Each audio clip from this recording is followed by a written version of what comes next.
हमारी वीडियोस सिर्फ और सिर्फ लिखित मूल महाभारत पर आधारित होती हैं। हम किसी प्रकार का बदलाव नहीं करते। श्रीमद् भगवद गीता अध्याय 16 देव असुर संपदा विभाग योग। निर्भयता, अंतःकरण की शुद्धि, ज्ञान योग में स्थिरता, दान, इंद्रियों का संयम, यज्ञ, स्वाध्याय, तपस्या और सरलता ये दिव्य प्रकृति वाले पुरुषों के ऋषि तुल्य गुण हैं। अहिंसा, सत्य, क्रोध न करना, त्याग, शांति, दूसरों की निंदा न करना, प्राणियों पर दया, इच्छाओं में अनासक्ति, कोमलता, लज्जा और स्थिरता भी दिव्य गुण हैं।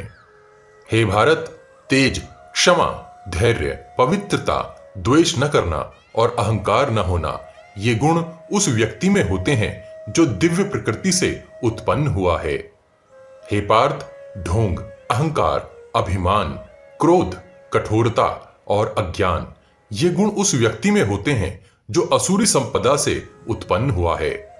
देवी संपत्ति अर्थात गुण मोक्ष की ओर ले जाते हैं, जबकि आसुरी संपत्ति बंधन के लिए मानी जाती है। हे पांडव, तुम दैवी संपत्ति से उत्पन्न हुए हो, इसलिए किसी प्रकार चिंता मत करो। हे पार्थ, इस संसार में मुख्यतः दो प्रकार के प्राणी होते हैं, दैवीय और असुरी। दैवी स्वभाव के बारे में मैंने तुम्हें पहले बताया है, अब असुरी स्वभाव के बारे में सुनो। आसुरी प्रकृति वाले लोग न तो कर्तव्य जानते हैं, न अकर्तव्य, न उनमें शुद्धता होती है, न आचरण और न ही सत्य। ऐसे लोग कहते हैं कि यह संसार परम सत्य से रहित है, बिना आधार के और बिना किसी दिव्य ईश्वरीय सत्ता के है। यह मात्र कामनाओं की पूर्ति के कारण उत्पन्न हुआ है और इसके अलावा इसका कोई कारण नहीं है।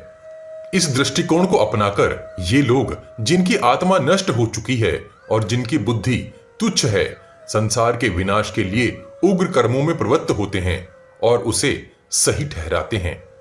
अतृप्त इच्छाओं को आधार बनाकर ऐसे लोग ढोंग, अहंकार और अभिमान से युक्त होकर मोह में पड़कर मिथ्या सिद्धांतों को अपनाकर अशुद्ध व्रतों और कर्मों में लिप्त रहते हैं। वे असीमित चिंताओं में सदैव लिप्त रहते हैं, जो जीवन के अंत अर्थात मृत्यु तक बनी रहती है।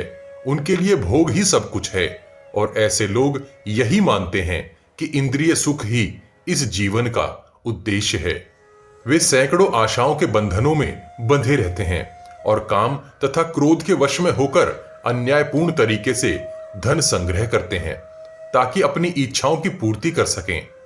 ऐसे लोग कहते हैं, आज मैंने यह प्राप्त किया है और यह सब मेरे कारण हुआ है, अब मैं इससे अधिक प्राप्त करूंगा। मेरे पास आज यह संपत्ति है और भविष्य में और भी धन होगा। मैंने इस शत्रु को मार दिया है और मैं दूसरों को भी मार दूंगा। मैं ही सर्वशक्तिमान हूं, मैं ही भोगी हूं, मैं ही सिद्ध हूं, मैं ही बलवान हूं और मैं ही सुखी भी हूं। मैं धनी हूं और उच्च कुल में जन्मा हूं, मेरे समान भला यहां कौन है। मैं बस यज्ञ करूंगा और दान दूंगा और उसी से आनंदित हो जाऊंगा।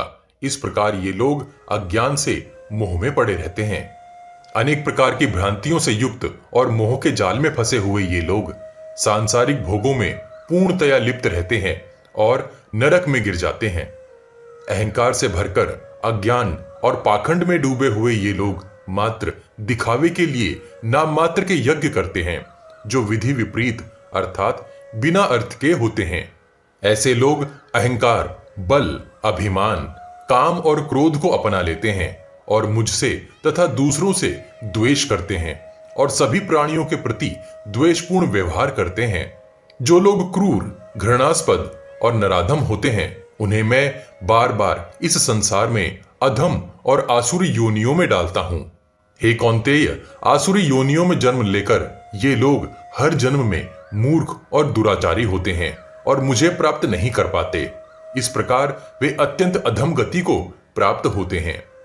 आत्मविनाश रूपी नरक के 3 द्वार हैं, काम, क्रोध और लोभ। ये आत्मा के विनाश का कारण होते हैं, इसलिए इन तीनों को त्याग देना चाहिए।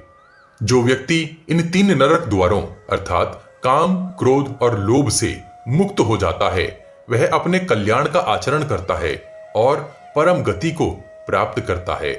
जो व्यक्ति शास्त्रों के विधि निषेध को त्याग कर सांसारिक इच्छाओं के अनुसार आचरण करता है, वह न सिद्धि प्राप्त कर पाता है, न सुख और न ही परम गति।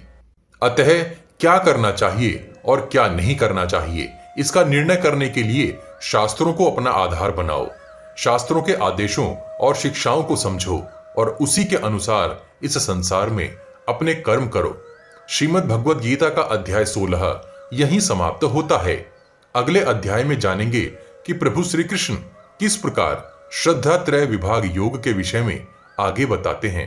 एक सूचना, इंटरनेट और सोशल मीडिया पर महाभारत और उनके चरित्रों को अनाप शनाप तरीके से बहुत ही विकृत करके जनता अर्थात आप सबके सामने परोस दिया जाता है, जिसके कारण अधिकतर लोग बिना सर पैर की बातों को आधा अधूरा जानकर इस महान महाग्रंथ पर विकृत धारणा बना लेते हैं। हम महाभारत का सही रूप आप सब तक पहुंचाने का भरपूर प्रयास कर रहे हैं, जिसके हर भाग को लिखित महाभारत से मिलान किया जा सकता है। सही महाभारत को आप सबके सहयोग से ही आम जनमानस तक पहुंचाया जा सकता है। वीडियो को शेयर अवश्य कीजिए और इस विशाल प्रोजेक्ट को आगे बढ़ाने में हमारी सहायता कीजिए। इस विशाल ग्रंथ महाभारत को शीघ्रता से समेटने के लिए हम ग्राफिक्स के साथ पॉडकास्ट का सहारा भी ले रहे हैं, ताकि आप तक कुछ जल्दी से महाभारत का सही रूप पहुंचाया जा सके। आपको हमारा प्रयास कैसा लग रहा है, कृपया कमेंट बॉक्स में कमेंट करके हमें जरूर बताइए। पिछले सभी भाग आपको हमारे चैनल के पेज पर और इस वीडियो के डिस्क्रिप्शन बॉक्स में भी मिल जाएंगे। हम हर सीरीज की एक प्लेलिस्ट भी बनाते हैं। उम्मीद है आप हमारी वीडियोस अपने उन दोस्तों को शेयर जरूर करते होंगे जो महाभारत का सही रूप समझना और जानना चाहते हैं। आपके हर शेयर से हमारा मनोबल बढ़ता है। अपने प्रियजनों तक यह ज्ञान पहुंचाने के लिए वॉच गॉड चैनल को सब्सक्राइब और शेयर करना मत भूलिए। सब्सक्राइब बटन के बगल में बनी छोटी सी घंटी भी बजा दीजिए। जय श्री कृष्ण, हर हर महादेव।